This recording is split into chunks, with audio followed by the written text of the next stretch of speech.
దేవునికి స్తోత్రం కలుగుగాక. యోహాను సువార్త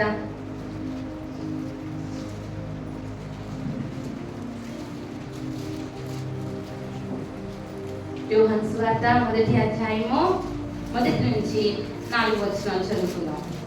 ఆదియందు వాక్యము ఉండెను, వాక్యము దేవుని యొద్ద ఉండెను, వాక్యము దేవుడై ఉండెను. ఆయన ఆదియందు దేవుని యొద్ద ఉండెను. సమస్తమును ఆయన మూలంగా కలిగెను. కలిగి ఉన్నది ఏదియు ఆయన లేకుండా కలగలేదు. చీకటి దాన్ని గ్రహించుకుంటెను. దేవుని యొద్ద నుండి పంపబడిన ఒక మనుషుడు ఉండెను. అతని పేరు యోహాను. చాలు నాన్న, ప్రార్థన చేసుకుందాం. స్తోత్రములు నాయన, హల్లెలూయా, స్తోత్రములు, హల్లెలూయా, స్తోత్రములు నాయన, హల్లెలూయా, స్తోత్రములయ్యా. తల ఉంచినామయ్యా మేమందరము నాయన. అయ్యా, నీ నోటి నుండి వచ్చిన మాట అది నిష్ప్రయోజనంగా వెనుకకు తిరగదు నా ప్రభా. నాయన, నీ నోటి నుండి వచ్చినటువంటి మాట నా నాయన వాడైన రెండంచుల ఖడ్గమై ప్రాణాత్మలను మూలుగులను విభజించినంత లోతుగా వెళ్ళుచున్నది నా ప్రభువా. నా తండ్రి, మమ్మల్ని పరిశుద్ధపరుచున్నది నాయన. ప్రభువా నాయన, కూడి వచ్చిన బిడ్డలందరినీ ఆనాడు అగాధ జలముల మీద నీ ఆత్మ అల్లాడినట్టుగా అయ్యా కూడి వచ్చిన నాయన హోలీ క్రైస్ట్ చర్చ్ పైన అయ్యా నీ ఆత్మ అల్లాడాలని వేడుకొచ్చున్నాను అయ్యా. నా తండ్రి, నా నాయన, ఆత్మ పరిశుద్ధాత్మ దేవా నువ్వు అల్లాడినావు నా నాయన. యేసయ్యా, జీవము నా నాయన అయ్యా, జీవము ఉద్భవించి ఉన్నది భూమి మీద నా ప్రభువా. నీకు వందనాలు మహిమగల మహాదేవా. మా నాయన, మా శిరము వంచి నీకు నమస్కారం చేయించున్నాం, మమ్మల్ని నీకు సమర్పించుకుంటున్నాం. ఒక్క మనిషి అయినట్టుగా మేమందరము ఏకమైన ప్రభువా నా తండ్రి నీ సన్నిధిలో నిలబడుచున్నాము. మాకు బోధ చేయండి, మీ అడుగు జాడలో నడుచుకునే శక్తిని మాకు దయచేయమని అయ్యా. నీకు వ్యతిరేకంగా న్యాయం వర్తిల్లనేరదని సెలవిచ్చినావు. ఆత్మదేవుడవై మాలో ప్రవేశించి వచ్చిన ప్రతి బిడ్డకు మారు మనసు రూపాంతరం ఇచ్చి జయ జీవితము దయచేసి అయ్యా నీ వాక్యము శక్తి చేత నిలబెట్టమని యేసు నామమున ప్రార్థించి వేడుకొచ్చున్నాను పరమ తండ్రి, ఆమేన్.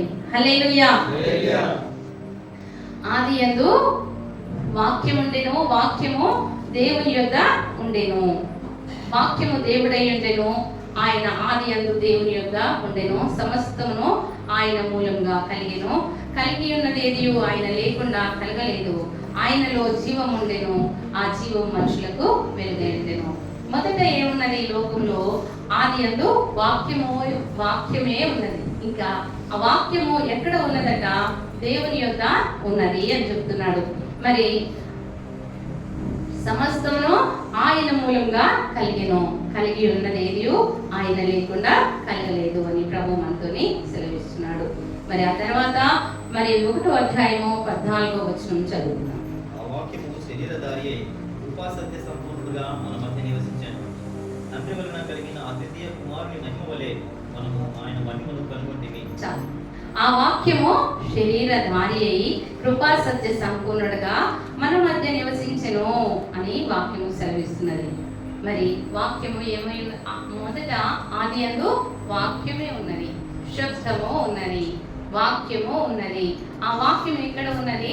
దేవుని దగ్గర ఉన్నది అంటున్నాడు. దేవుని యొద్ద ఉన్నది. వాక్యము దేవుడై ఉండెను అని మరి వాక్యము సెలవిస్తున్నది. మరి ఈ విధంగా దేవుడు ఉన్నాడు, దేవుని లోపల మాట ఉన్నది. ఆ మాట వెల్లడైంది, దేవుని యొక్క నోటి నుండి మాట వచ్చింది. ఆ మాటే దేవుడై ఉన్నాడు, ఆ మాటే దేవుడై ఉన్నాడు, ఆ మాటే వాక్యమై ఉన్నది. ఆ వాక్యము మరి దేవునిలో నుండి వచ్చింది. మరి సమస్తమును ఆయన మూలంగా కలిగెను.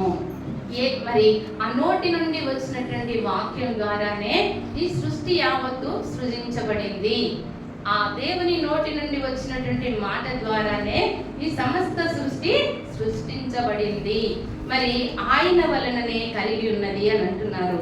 అంటే మనలందరినీ సృష్టించిన వారు ఎవరు అంటే యేసు ప్రభుల వారే అని మనం గుర్తించాలి. హల్లెలూయా, హల్లెలూయా. ఆ విధంగా మరి ఆయనలో జీవం ఉండెను, ఆ జీవం మనుషులకు వెలుగై ఉండెను. యేసయ్య లోపల ఏమున్నదట? జీవం ఉన్నది. యేసయ్య లోపల జీవం ఉన్నది. ప్రభు ఏమన్నాడు? దొంగ హత్య చేయడానికి, నాశనం చేయడానికి వస్తాడు, నేనైతే నా గొర్రెలకు జీవం ఇవ్వడానికి, అది సమృద్ధిగా పెరగడానికి వచ్చి ఉన్నాను అని దేవుడు మరి యేసయ్య చెప్తున్నాడు. హల్లెలూయా. యేసయ్య ఎందుకు వచ్చినాడట? సమృద్ధి జీవాన్ని మనకి ఇవ్వడానికి వచ్చినాను అంటున్నాడు. అది ఆ జీవం ఏమైందట? మనుషులకు వెలుగైందంట. మనుషులందరికీ వెలుగు. మనుషులందరికీ వెలుగు అంటే ఏమి?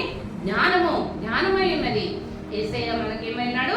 జ్ఞానము. హల్లెలూయా, హల్లెలూయా. మరి ఆ విధంగా ఆయనలో జీవం ఉండెను, ఆ జీవం మనుషులకు వెలుగై ఉండెను.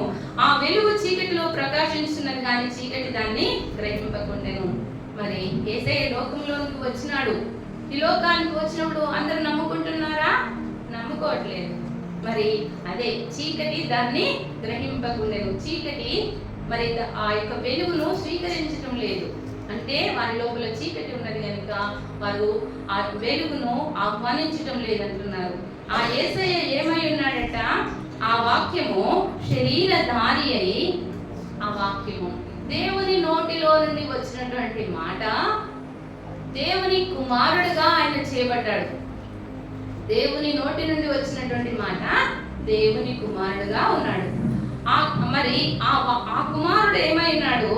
ఆ వాక్యము శరీరము ధరించుకుని ఉన్నదట. ఆ వాక్యం ఏమైంది? శరీరం ధరించుకున్నది. ఆ వాక్యము శరీరం ధరించుకున్నది. మరియమ్మ గర్భమున కుమారుడుగా యేసయ్య ఈ లోకంలో జన్మించినాడు. ఆయన ఎలాంటి వాడట? కృప సత్యము సంపూర్ణుడుగా మన మధ్య నివసించెను. యేసయ్య ఎలా జీవించినాడు? మన మధ్యలో కృపతో ఉన్నాడు, సత్యంతో ఉన్నాడు, సంపూర్ణుడుగా ఉన్నాడు. ఆయన లోపల ఏమీ తక్కువ లేదు. మనం విశ్వాసం ఉంచాలి యేసయ్య లోపల. మనం విశ్వాసం ఉంచి మొదటి అడుగుతోనే ఆయనను ప్రేమించేటువంటి వారంగా నీ పూర్ణ హృదయంతో, నీ పూర్ణ శక్తితో నీ దేవుడైన యెహోవాను ప్రేమించు. ప్రేమించడం కావాలి. మొట్టమొదటిగా నువ్వు దేవుణ్ణి ప్రేమించే వ్యక్తివిగా కావాలి. నువ్వు ప్రేమించే వ్యక్తివైతే నీకన్నీ సాధ్యమే. దేవుడిని ప్రేమించు. సమయము అసమయం అనకుండా మోకాళ్ళలోని ప్రార్థన చేయడం నేర్చుకోవాలి మనం. సమయము అసమయం అనకుండా క్రైస్తవ బిడ్డలము, యేసు ప్రభువును ధరించుకున్న బిడ్డలము ఈ లోకాశను, శరీరాశను, జీవ కుటుంబమును సిలువ వేస్తూ మనము ప్రార్థించే వారంగా ఎక్కడికి వెళ్ళినా, ఎక్కడికి వచ్చినా వాక్యం చదువుతున్నామా, ప్రార్థన చేస్తున్నామా, పాటలు పాడుతున్నామా, దేవుని కొరకు సమర్పించుకున్నామా, ఇతరులకు సహాయం చేస్తున్నామా, మనల్ని మనం తగ్గించుకున్నామా అనేటువంటి హృదయ భారము కలిగినటువంటి వారంగా మనం ఉండాలి. ఆ విధంగా మరి యేసయ్య కృపతో ఉన్నాడు. పాపములు క్షమించేటువంటి వాడుగా, మన పాపమును జ్ఞాపకం చేసుకోడు ఆయన. నువ్వు ఆనాడు ఆ పాపం చేసినావుగా, ఇప్పుడు ఎందుకు వచ్చినావు నా మందిరానికి అన్నాడు. అయితే యేసయ్య దగ్గరికి వచ్చినప్పుడు మనం ఏం చేయాలట? ఆయన కుమారుడైన యేసు రక్తం ప్రతి పాపం నుండి మనల్ని విడిపించును. మరి చూడండి యోహాను సువార్త, యోహాను పత్రిక 1వ యోహాను 1వ అధ్యాయము 7వ వచనము. అయితే ఆయన వెలుగులో ఉన్న ప్రకారము మనమును వెలుగు నడిచేలా మనము అన్యోన్య సహవాసం గల వారమై ఉండుము. అప్పుడు ఆయన కుమారుడైన యేసు రక్తము ప్రతి పాపం నుండి మనలను పవిత్రులుగా చేయను. మనము పాపము లేని వారమని చెప్పుకునేలా మనలను మనమే మోసపుచ్చుకున్నాము, మరియు మనలో సత్యముండదు. మన పాపములను మనము ఒప్పుకునేలా ఆయన నమ్మదగిన వాడును, నీతిమంతులను గనక ఆయన మన పాపములను క్షమించి సమస్త దుర్నీతి నుండి మనను పవిత్రులుగా ఆయనతో కూడా మరి అయితే ఆయన వెలుగులోనున్న ప్రకారం మనము వెలుగులో నడిచినట్లా మనము అన్యోన్య సహవాసం గలవారమై ఉందుము. అప్పుడు ఆయన కుమారుడైన యేసు రక్తం ప్రతి పాపము నుండి మనలను పవిత్రులుగా చేయను. మనము వాక్యం చదివితే మనము సహవాసము దేవునితోనే చేసినటువంటి వారం. వాక్యం చదివితే వాక్యం చదవాలి. చదివినప్పుడు ఆయనతో సహవాసం చేసినటువంటి వారంగా ఉంటాము. అప్పుడు మరి ఆయన కుమారుడైన యేసు రక్తము ప్రతి పాపం నుండి మనల్ని విడిపిస్తుంది. వాక్యాన్ని చదివినప్పుడు మనకు అర్థమవుతుంది ఏమి తప్పు చేస్తున్నామో. యేసయ్య ఏం చెప్తున్నాడు? యేసయ్య ఏం చెప్పిండు? కంటికి కన్ను, పంటికి పళ్ళు అని చెప్పబడిన మాట మీరు విన్నారు కదా. నిన్ను కుడి చెంప కొట్టు వానికి ఎడమ చెంప చూపు అన్నాడు. మరి మనం చూపెడుతున్నామా? దేవుని వాక్యం మనల్ని హెచ్చరిస్తుంది. అలాగ తగ్గించుకుంటున్నామా? తల్లిదండ్రులను సన్మానించుము అంటున్నాం. తల్లిదండ్రులను సన్మానించు. తల్లిదండ్రులను సన్మానించకపోతే శిక్ష వస్తుంది అన్నారు. తల్లిదండ్రులను సన్మానిస్తే ఏమవుతుంది? ఏమవుతుంది? దీర్ఘాయుష్మంతులు అవుతారు. తల్లిదండ్రులను సన్మానిస్తే దీర్ఘాయుష్మంతులంగా అవుతాం.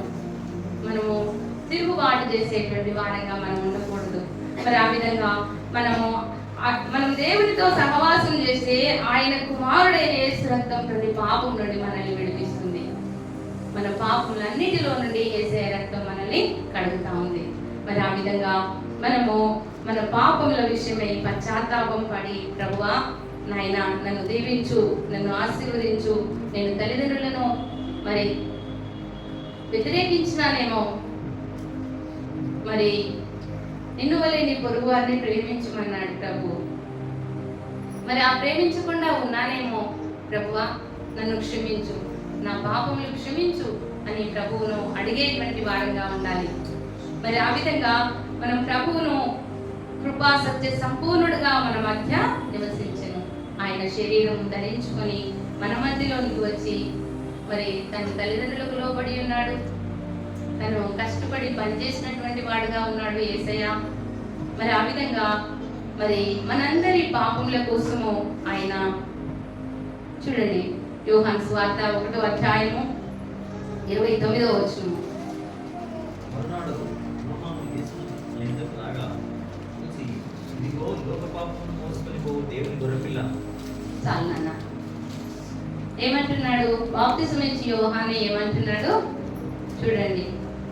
యోహాను యేసు తన యొద్దకు రాగా, ఇదిగో లోక పాపమును మోసుకొని పోవు దేవుని గొర్రెపిల్ల. ఎవరి గురించి అంటున్నాడు? యేసు ప్రభువుల వారి గురించి యోహాను అంటున్నాడు. ఏమంటున్నాడు చెప్పండి ఒకసారి, అందరూ చెప్దామా? లోక పాపమును మోసుకొని పోవు దేవుని గొర్రెపిల్ల అని యోహాను చెప్తున్నాడు యేసయ్య గురించి. మన పాపములను యేసయ్య మోసుకొని పోతాడట. ఇస్తారా మీ పాపమును? మీ పాపములు ఇస్తారా? మీ పాపమును ఆయన భుజాల మీద వేసుకొని వెళ్ళిపోతాడట. ఇస్తారా? ఇవ్వండి. మీ పాపములను ఆయన మీద మోపండి. ఆయన ఆయన ఆయన మీద మన పాపములను మోపితే ఆయన మనందరి కొరకు ఆయన శిలువ మీద మరణించినాడు. ఆయన మనందరి పాపముల నిమిత్తమై శిక్ష శిలువ మీద యేసయ్య వేదన పొంది రక్తం కార్చి మరి పాపమును ఆ రక్తంతోని మన పాపములను కడిగి మనల్ని పరిశుద్ధులుగా చేస్తున్నాడు. హల్లెలూయా. మన పాపము ఎలాగో పోతుంది? మన పాపం ఎలా పోతుంది చెప్పండి? మనము అటు ఇటు చూస్తే పోతుందా? పోదు. మనం వెళ్తా ఉంటే పెద్ద పెద్ద మేడలు కనబడతా ఉంటాయి. ఆ మేడలు చూస్తే మన పాపం పోతుందా? పోతుందా? పోదు. ఏది చూసినా మన పాపం పోదు.